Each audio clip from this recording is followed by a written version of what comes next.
Page 130.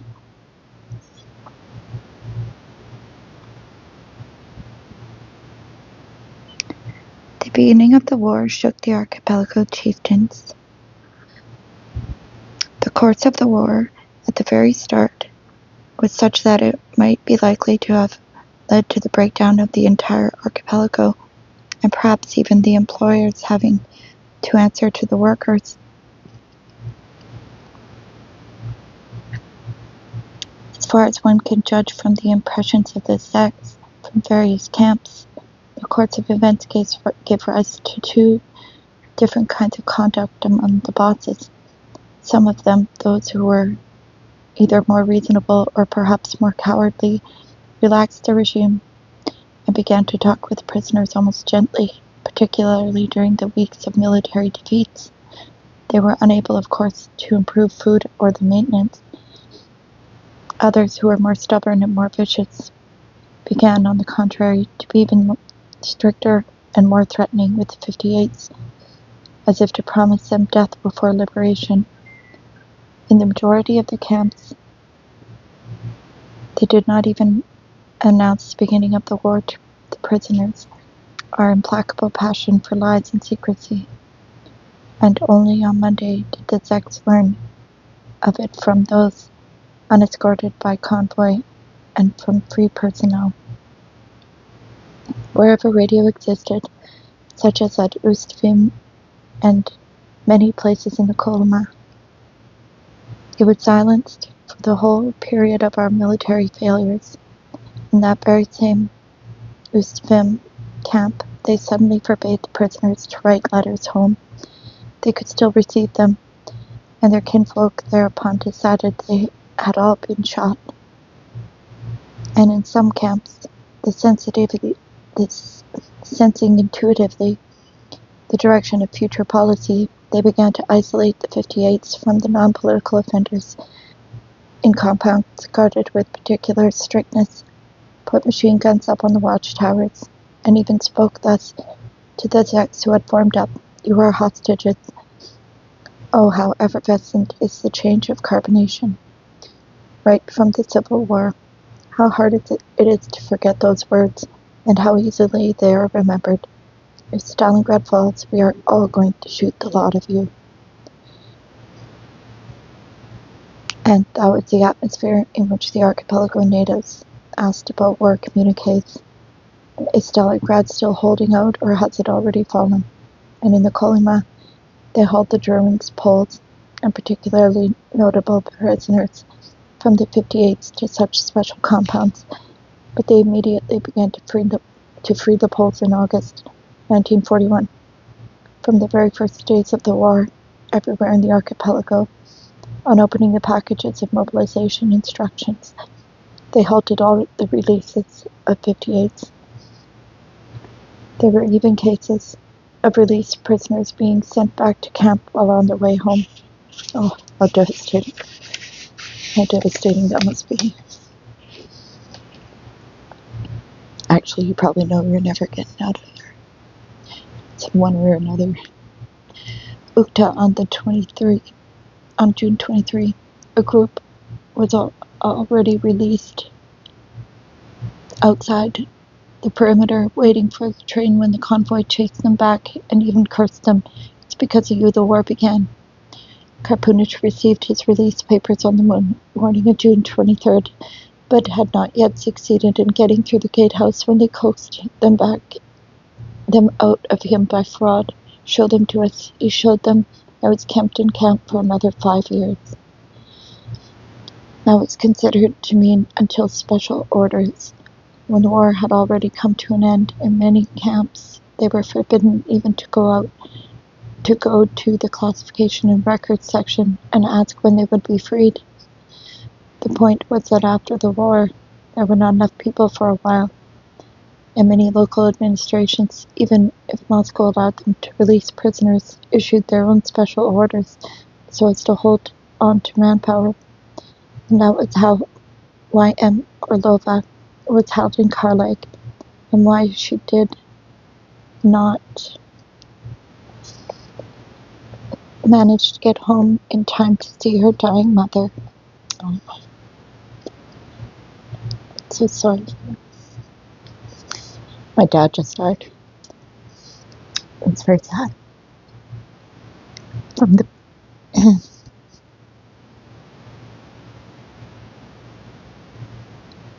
from the very beginning of the war, in accordance, no doubt, with those same mobilization instructions, food norms lowered in all camps. And the foodstuffs all got worse from year to year. Vegetables were replaced by fodder, turnips, grits, by vetch and bran. The column was supplied from America, and in some places there, in contrast, even white bread put in an appearance. But as a result of the prisoners growing weaker, the fall off in output in vital lines of production became so bad, from 80 to 90%, that they found it useful to return to the pre-war norms.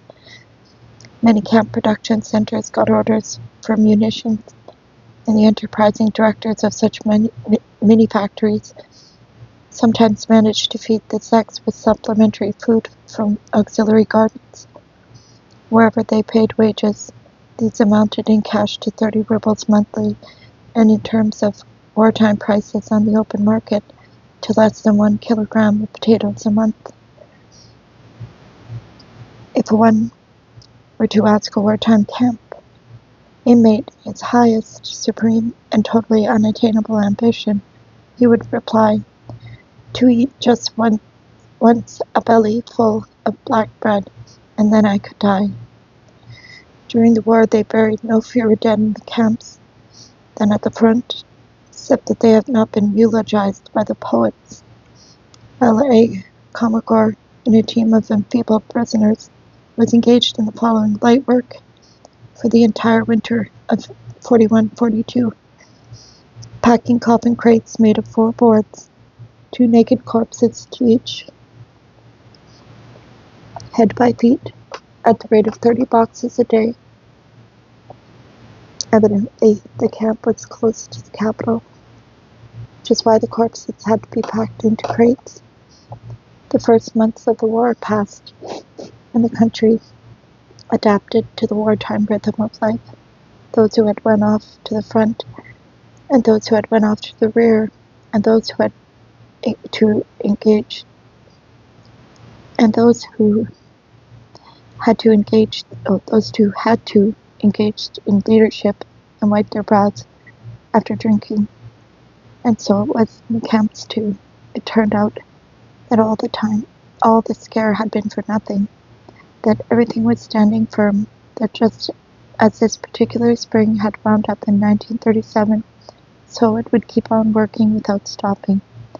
Those jailers who at first tried to curry favor among the Czechs now became fierce and knew no moderation or let-up. It turned out that the system, a camp life, had been determined correctly once and for all, and would continue so for all of eternity. For all eternity. 7 camp epochs will lay their cases before you, arguing as to which was worse for the human being. Pay attention to that of wartime. But pay attention to that of wartime. Czechs put it this way: whoever didn't serve time in wartime didn't know what camp was really like. How terrible, eh? Their servicemen treated the worst. Oh, it breaks my heart. Throughout the winter of 1941-42 at GULag, only in barracks of the engineering and technical personnel and in the repair shops was any warmth of life flickering at all. All the rest was frozen cemeteries, and GULag was actually engaged in cutting firewood for the Perm Railroad. Excuse me. Here's what the wartime camp was: more work and less food, and less heat and worse clothes, and ferocious discipline, and more severe punishment, and still that wasn't all. The Czechs had always been deprived of external audible protest, but the war even did away with the protest inside the soul. Any scoundrel with shoulder boards who was hiding from the front could shake his finger out and preach, quote, how are people dying at the front, and how are they working in freedom? How many have died in Leningrad, unquote. And as a result, the Czechs had no protest left inside themselves. Yes, people were dying at the front. Some of them were lying in the snow, too. Yes, they were squeezing the life out of the people in freedom, and the people were famished and starving. Yes, and the free labor front, into which unmarried girls from villages are mobilized, and in which they worked at logging, had only 24.5 ounces of bread and soup.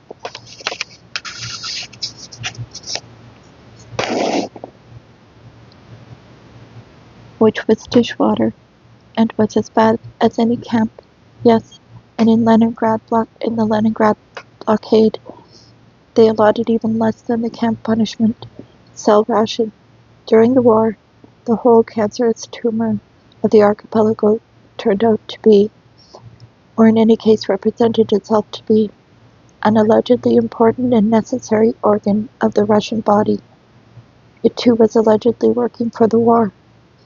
On it too, victory depended. And all this shed a false and justifying light on the strands of barbed wire, on the citizen chief who was shaking his finger, and there you were dying as one of the tumor's rotting cells, and you were deprived of even of the dying man's satisfaction of cursing it.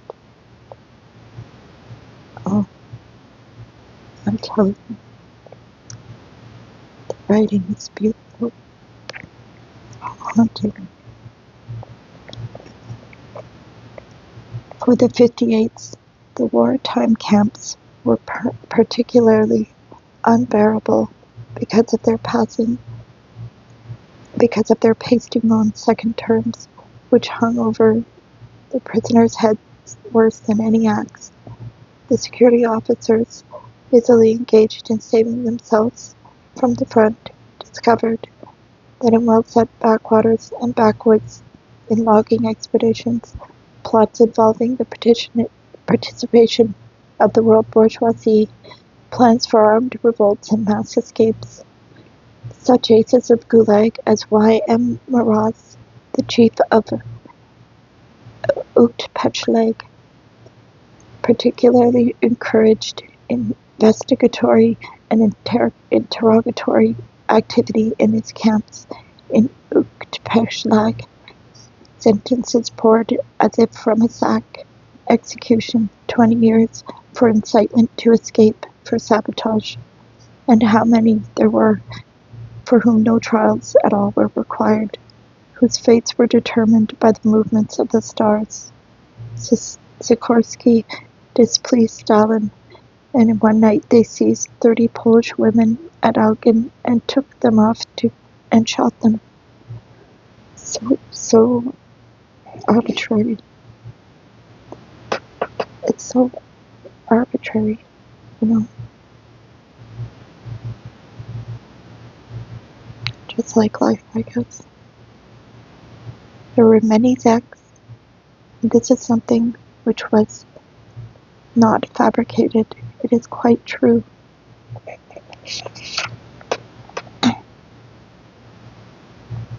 Who applied from the first days of the war to be sent to the front. They had tasted the most foully stinking camp dregs, and now they asked to be sent to the front in order to defend this camp system and to die for it in a penalty compound, in a penalty company. Quote, and if I come out alive, I will return to service. I will return to serve out the rest of my term, unquote. Oh my God, these people. I feel so sad for them, but they're so frustrating too. Aren't we all, I guess? The Orthodox communists now assume now assume us,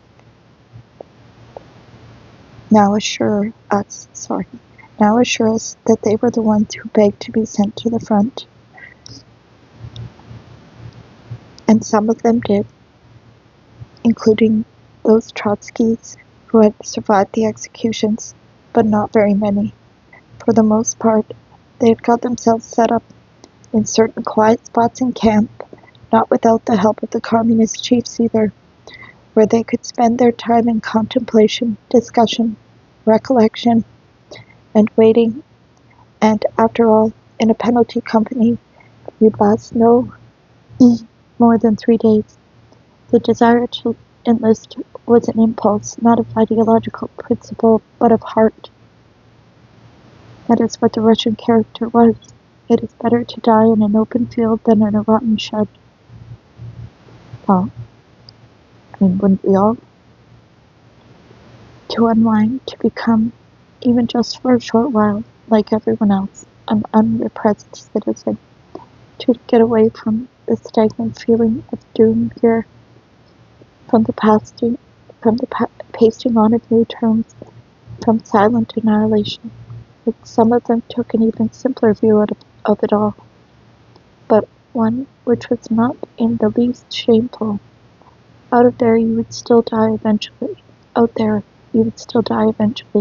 but for the moment they would give you a uniform to wear, feed you up, give you something to drink, transport you, and you could look out the window of the railroad car, and you could flirt with the girls at the stations. And then, too, there was an attitude of good-natured forgiveness. You've wronged us, and here's how we answer you.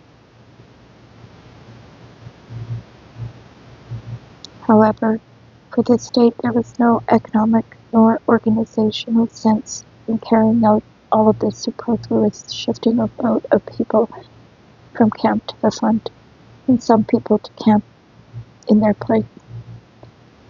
Everyone had had his own circle of life and death determined for him. Once you've been classified among the goats, you have to die as a goat. Sometimes they did take non-political offenders with short terms for the front, and not in penalty companies, of course, just in the ordinary active army. It didn't happen all that often, but there were cases in which they took 58s as well.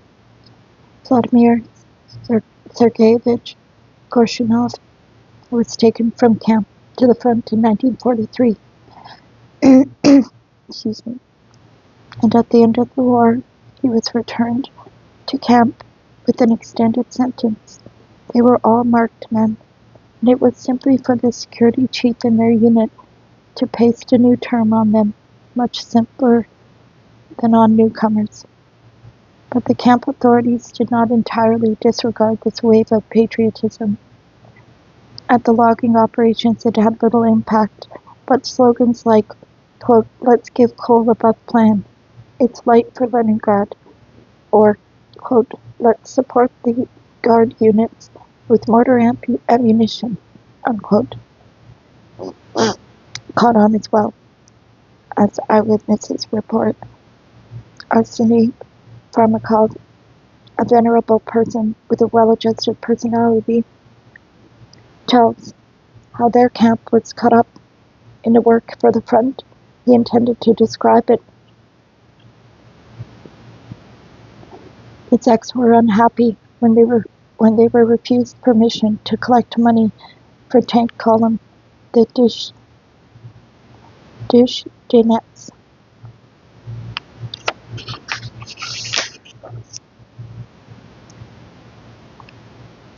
And as to reward for this, as is universally known, soon after the end of the war, an amnesty was proclaimed for deserters, swindlers, and thieves, and special camps for the 58s.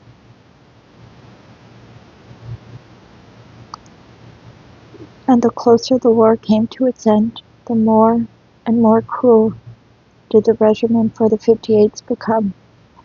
Nor did one have to go far away from Moscow. to the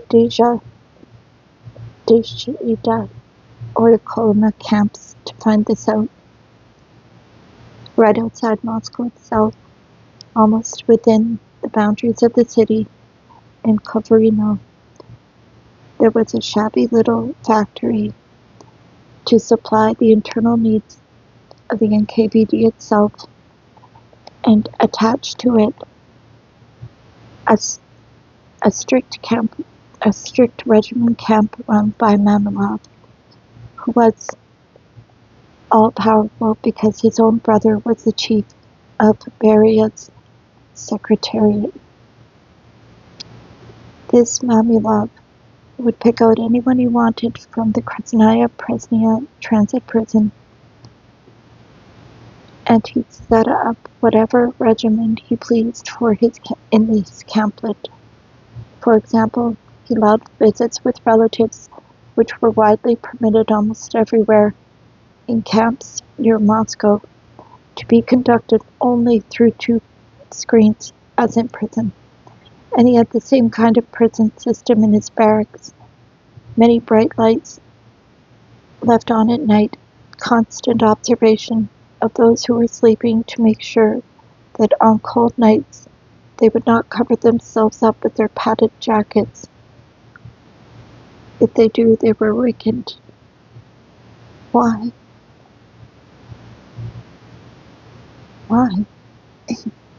In the punishment cells, he had a clean cement floor and nothing else at all, just as in a regular, efficient prison. But no punishment he had designated gave him any satisfaction unless, along with it and before it, he bloodied the nose of the culprit. In addition, late-night inspections by the male jailers of the women's barracks, holding up to 450 prisoners, were a regular practice in his camp.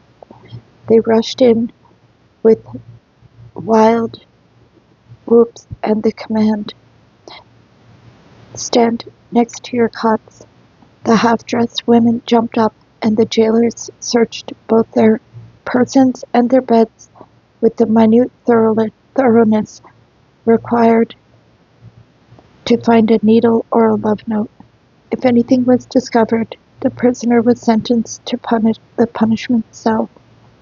Schlenik, chief of the chief mechanics section, went about the different factory sections on the night shift like a stooping gorilla, and no sooner had he noticed that someone had begun to doze, to nod his head or shut his eyes, than with all his might he would hurl at him an iron block, a pair of pliers, a chunk of steel. Such was the regimen the camp inmates of Kovarino earned with their work for the front. Excuse me. They produced mortar shells throughout the war. The little factory was adapted for this output by a prisoner engineer. Alas, his name has not been remembered, but it won't get lost for good, of course. He created a design bureau also. He was serving time as a 58 and belonged to that category of human beings most repulsive to Mamilov, because they refused to give up their own opinions and convictions. And yet, for a time, Mamilov had to tolerate this good-for-nothing. But no one is irreplaceable in our country, and when production was already sufficiently underway, one day in broad daylight, in the presence of the official personnel, intentionally in their presence, let everyone know, let them tell everyone, and we are telling it to you, you see. Mamilov and 2 of his assistants rushed in, grabbed the engineer by his beard, threw him on the floor, kicked him with their jackboots till the blood flowed, and then sent him off to Peterki to get a second term for his political declarations. And this lovely little camplet was just 15 minutes by electric train from the Leningrad station. Not far, just sad. The newcomers' ex who got into the camps near Moscow tried to hold on to them tightly if they had relatives in Moscow. Yes, and even without that, it seemed all the same that you were not being torn away into that far distant abyss from which there was no return.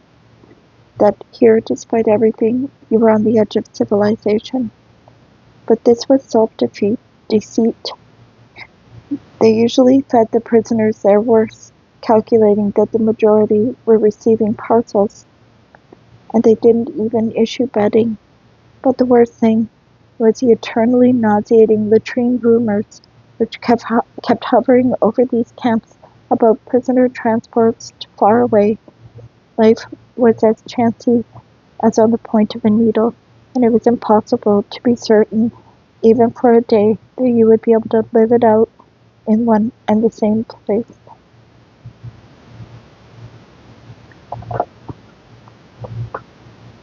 Thank you for listening. I hope you have a really good day.